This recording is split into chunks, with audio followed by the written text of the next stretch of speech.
everyone, and welcome back to another video. And yes, today is the series finale of my Warriors of Darkness lore videos. This is a series where we'll be looking into the Warriors of Darkness from the world of Final Fantasy XIV. Just who were they, their separate stories, and everything else that has to do with them that led them down the path that brought them to be remembered as villains. So we've already talked about the basic story of the Warriors of Darkness, their timeline, as well as each one of the separate Warriors of Darkness. And what better way than to go out on the very one who helped create them, but their very own ally and their worst enemy, a woman by the name of Cyella. So this is going to be called the Shadowkeeper. So on the off chance that anyone out there is watching this who hasn't played through either any of the world quests or has seen any of my other videos, you're probably wondering, who is Cyella? Well, Cyella was the sixth party member of their little ragtag group of heroes, and we learn much more about her if you play through the other stories of the Cardinal Virtues. Now, it's also important to note that she's actually gone by two separate names in the story, but neither one of those is her true name. None of us really know what her real name is. She had left that information behind when she left home. But when she journeyed with Oddbird and the others before the Flood, 100 years ago, before the current storyline, she went by the name of Cyella. After the Flood, when we first meet her in the Crystarium, she went by the name of Cyella. So just for the sake of making things easy, we're just going to call her Cyella here. But the fact is, unlike the other Warriors of Light of the First, she wasn't born on the First at all. Rather, much like with the Warrior of Light from the Source, she actually hails from another shard. In this case, she hails from the world that eventually fell to darkness and ruin and eventually became the Void, the 13th. At this point in the story, sadly, we still don't know too much information about the Void or anything that really happened there. We have a basic idea of how the 13th fell. Basically, the warriors there who tried to protect this world, eventually they succumbed to the powers of Auricites, and they became these horrible monsters, and that just pushed the world so far into the dark that it eventually became corrupted and just drowned in a flood of darkness. Now, out of everyone who suffered perhaps just terrible fates there, we know of only two survivors. One, of course, was Cyella. The other is known as Unicalhai, whom we were introduced during the Warring Triad quests. But it does seem here that Cyella, once the world fell, she was somehow, rescued at the very last moment by the Ascians, and she listened to the words of Midroth and Lodrith, who were able to send her to the First, presumably much in the same way that the Warriors of Light crossed over to the Source, meaning that she may have had to give up her physical form or her life to be able to make the journey, though that was never confirmed. However, it does seem to be the case because she still looks exactly the same as she did 100 years before the Flood. Now, the reason that she came here to the First was pretty much the same reason why Oddbird and company originally came to the Source, to try to trigger a calamity and kind of force a rejoining to spare the world from suffering just a horrible fate. And though their plan was originally going to take a while, it was really quite simple. Cyella was to play the part of a companion, and she was to bring souls predisposed to light and kind of groom them to be heroes. She would be a comrade and secretly lead them to ever greater challenges and help them grow stronger, strong enough to become warriors of light. Once that happened, afterwards she was to reveal herself as the Shadowkeeper, kind of the puppet master, and let them slay her. Apparently, this would prime the world for a rejoining when a calamity was triggered upon the Source. What nobody would have guessed, though, was that she was actually spared at the very last moment, and thus she was alive to actually witness the Flood and a century of the Sin Eaters in a light-filled sky. Now, in the original 1.0 opening, we do see an image of a beautiful, tall Elezen with long white hair, and she's pretty good with a sword. And Cyella happens to be identical to her, just like how the other Warriors of Darkness were mirror images of the others. Now, personality-wise, we still don't know too much about Cyella. I mean, we have a vague idea. It seems that she was a no-nonsense kind of woman, kind of keen to get straight to the point of things instead of sugarcoating it. She has been shown to be laughing and caring for her friends, and she admits that she never lied about those parts, that she generally cared about each of them. However, it is important to note that she is also a master manipulator. She's able to plan out events from the shadows without anyone ever suspecting it, and just kind of pull people along. She seems to know exactly what threads to pull to get people to do what they want, and never having guessed that she was behind it. Perhaps this is mostly due out of guilt and grief for not being able to save her home, but it really does seem like, at least for the most part of the story, she has abandoned hope for a future at all, and it could be just because of the fickleness and the weakness of man. I mean, after seeing your own homeland, like your own entire world, everything you ever knew, everything you ever loved, just being taken away from you because of what some people did, I can't really say I blame her for that. In either case, she seems like she just cast her lot in with the Ascians. Like, she was ready to do whatever they asked of her. Like, she was ready to sacrifice her life if the situation called for it. And that was part of the original plan. It seems to me like she was ready to play a new role and just have somebody else in charge. Just have her life be in somebody else's hands. At least that was the impression that I got from her. But before they can even get to that point, they first had to find the future heroes and start to prepare for that moment. So after she was pulled from the void, like the 13th shard, and brought to the first, she seemed to have been given a little bit of time, at least a decent amount of time, so that she could start to set things up, to kind of set events into motion that would eventually lead to the finding of potential heroes, such as causing stone blight in Lamette's home village of Tomra, or pulling the strings of the court mage in Verbert that would slowly cause a magical plague that would turn its own citizens into monsters. Some people have also been asking how she could have done all of that. It could be that the Ascians helped her with that, but we need to remember that she hailed from the 13th, where the Void Synths were growing pretty aplenty at that point. So it seems logical to assume that she was somehow able to either find or create the magics necessary to kind of pull off these horrible plagues and these terrible situations, and simply let them spread from there.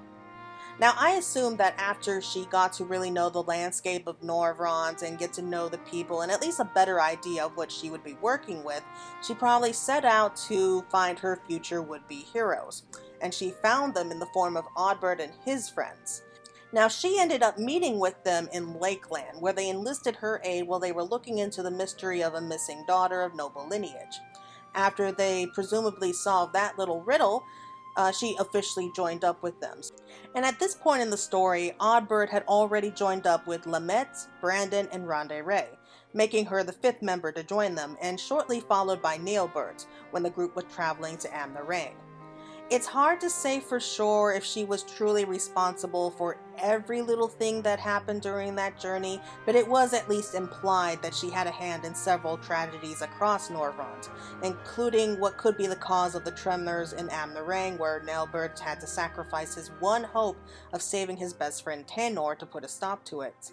It seemed that Nailbert was also the first to receive his Crystal of Light, and when she saw that, Cyella knew that she found what she was looking for, so she continued to remain with them and continued to travel alongside them and labored in secret to set ever greater challenges against them to increase their strength. She was there when she helped Renda-Rae hunt down and slay the beast Balam-Quiz, a beast that killed her former partners. She was also there to aid Brandon in freeing Verbert of the magical plague, and was even there to help Lamette find the magic she needed to cure her people of Stoneblight. All the while, no one ever suspected that she was the one behind the scenes causing everything. However, it was stated that during this journey, the others were able to find kind of like clues and follow the threads, eventually leading them to someone known as the Shadowkeeper. It was never stated exactly when or how long it took for them to find out. I mean, it could be that she just revealed herself to them, or maybe Oddbert and company figured it out on their own. Either way, they finally confronted Cyella in Lakeland, and she was ready to offer herself as a sacrifice to them, like the moment had finally come, where she would allow herself to be killed by them and basically prime this world for rejoining. Naturally, the other Warriors of Light won against her, but Oddbert refused to land the killing blow. He still saw her as a friend that they had traveled alongside with and fought against through so many battles, and so he could not bring himself to slay her. They let her go, and it seems like she watched from the shadows as they hunted down and slew the Ascians they felt were truly responsible, in this case Midron and Lodrith. Sadly, that was eventually what led to the flood and their eventual decision to go to the source, following the same path that she once took herself. Now, Cyella survived the flood after the Warriors of Light returned with the word of the Mother, and it seems that she had kind of been lying low in the First ever since then. It doesn't seem like she had any reason or desire to destroy what was left of the First, nor did she really have a way to leave at this point. I mean, where else could she possibly go? It seems that she was kind of doomed to remain in this world until the day the Adventurer and the Scions arrived from the Source. Now, not long after the Scions first started to arrive in the Source, the bodies of the Warriors of Light were eventually discovered, and Volfrey used his powers to turn them into Sin Eaters. All of them, save for Oddbert, became known as the Cardinal Virtues. They were powerful Sin Eaters, I'm guessing like right below the Light Wardens in terms of power. And they were subconsciously driven by their past desires, like Nailbert, for example, whose greatest wish when he was alive was to save his friend Tanor from the Void. Now, this was a feat he couldn't accomplish while he was alive, but that desire never left him, even in death.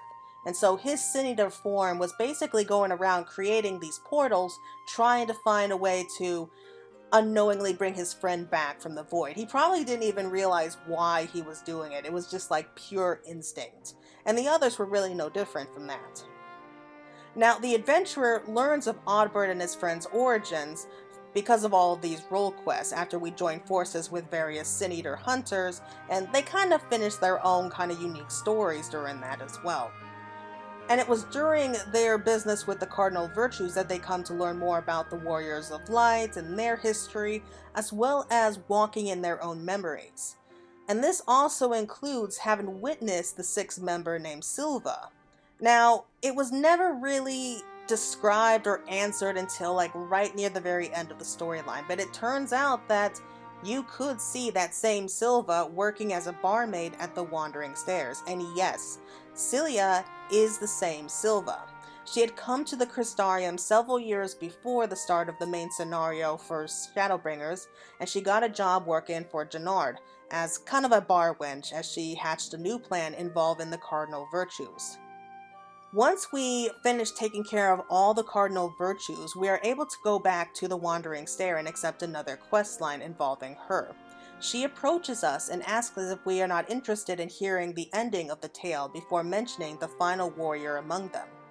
She then takes us on a journey across Norront as she explains in more detail to the adventurer of what the Warriors of Light had gone through. After visiting all the other zones and returning to Lakeland with her, we meet her in the ruins once more, where she stood against her former allies. After seeing her in her blackened armor, the Echo shows us the ending of the tale. Afterwards, she realized that we had a vision of the past, and she kind of puts all the pieces together, and she confesses the last few loose ends that we had involving the Warriors of Light. She explains everything, including how she was once the denizen of the 13th and she had manipulated her friends. She admitted that she was also the one who brought the other comrades involving the Cardinal Virtues together to hunt the Virtues. She explained that after Volfrey resurrected her former allies as Sin Eaters, she could not stand by and watch it. She knows that she has done many unforgivable things, but she couldn't stand back and watch how her former comrades were suffering like this. Yet, she also confesses that she is no longer able to fight, having grown weak over the years. Even going as far as to admit that just about anyone of the city's guard could easily defeat her now. Though now, with all the Virtues slain and the optimistic future settling over the First, Cyella begs the Warrior of Darkness to kill her so that she may atone for her sins. However, the Warrior of Darkness refuses, much like how Oddbert refused to do so before. Now, Cyella is angry at first, demanding to know why they believe that she deserves to live after everything that happened. In the end, though, Cyella decides that she will continue to live and to atone for her past sins by telling the stories, the true stories, of the Warriors of Light and help redeem their legacy. After she leaves the Warrior of Lights and returns to the Wandering Stairs, she retakes up her role as a simple barmaid. However, it was stated by Jannard that a new change has come over her. She's not as gloomy or depressed. She is a little bit more optimistic about the future. We would later see her again after Elidibus returns in Oddbird's body. And if you had completed all the role quests by that point, you're given a choice of seeing her come to visit you later that night so that she can talk about what was going on. Now, unlike most of the other people of the Crystarium, she wasn't fooled. She knew that this Oddbird wasn't the real Oddbird, most likely because she knew the man personally, and she knew that this one, whoever he was a fake. The reason she comes to our door that night is because she wants to get some real answers. After we explain the situation to her that Elidibus is just using Oddbird's body as a puppet, Cyella confesses that she isn't surprised, for she's been wondering why, out of all of her other friends, why Oddbird's body was never appeared before them as a Sin Eater like the others did. That was never fully explained, sadly, but she understands that Elidibus must be stopped. She approaches the Warrior of Darkness, telling them that while she didn't have the right to do this, she asked them that they find a way to put an end to this pretender and allow Oddbird's memory to finally rest, which the adventurer promises to do so before they leave the room. Now, at the end of 5.3, Reflections in Crystal, everything was pretty much wrapped up there, where Elidibus was defeated, the Scions were able to find a way back to the source, the night sky had returned. Everything seems to be moving on to a brighter future for the First. And Cyella is still there working at the Wandering Stairs, though there's a different air about her now, as if she had finally found a measure of relief now with the knowledge of all of her friends having been laid to rest. Her friends have all been set free, and word is slowly spreading across Norvront that their legacy was in fact a noble one. We can still drop in and see her whenever we want, and she's always glad to see the adventurer come in.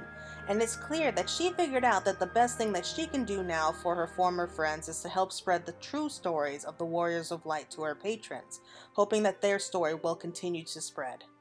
She confesses that she doesn't know how long she has in this world, or if she will ever be able to die after everything that's happened, but she has vowed that for as long as she is here, she will do her part in keeping the stories of her friends alive, and tend to the bar as her humble bar wench as she has become. It is unknown what her future will be like, but one thing is for certain. Cyella has found a new home here and a new sense of purpose, and she will continue to play this part she made for herself until the day comes that she finds atonement. When that moment will come, no one knows, but she takes comfort in the fact that peace has come to Norvront, and her former comrades' sacrifices weren't in vain. I think what her story states is that atonement is not easy. You can still be a good person, but still do horrible things, and mostly because of grief and regret, that can mess up even the most noble soul and just make them so desperate that they do these questionable things that they never normally would have done otherwise. Atoning for your mistakes is never easy, especially when you know that what you did was wrong. But perhaps one day, if you keep going forward, you may find a way to redeem yourself after all. You may not know when that will be or how long it will take, but you will always have hope that you will one day find it eventually, especially if you wish for it hard enough. And sadly, that is it, everyone. It was a long journey to get here, but I'm happy to see the story come to a satisfying end, and that it worked out as well as it could have hoped for. I don't think that we'll be learning anything else or anything like shockingly different of the Warriors of Light of the First, so I think it's safe to say that I will be confining their story to the history books for now. Should there be any future information revealing these tragic heroes' past, then of course there's going to be more videos, but I find that unlikely seeing as how it ended here on such a good note, but you never know. Alright everyone, I hope that you all enjoyed this journey with me, and thank you all so much for walking it through by my side until the end. Now this series is over, but if you have any suggestions or requests for a future lore video series, whether that be for places, history, or people, please let me know in the comments down below.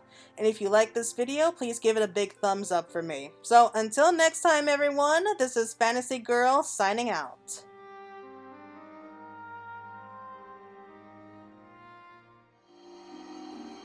We were blind to the truth once, so I tell you this, as one fool to another. Light, dark, it doesn't matter. What matters is how you choose to use them. We made our choice and you see what came of it, so please, forge a different path. Seize a better fate.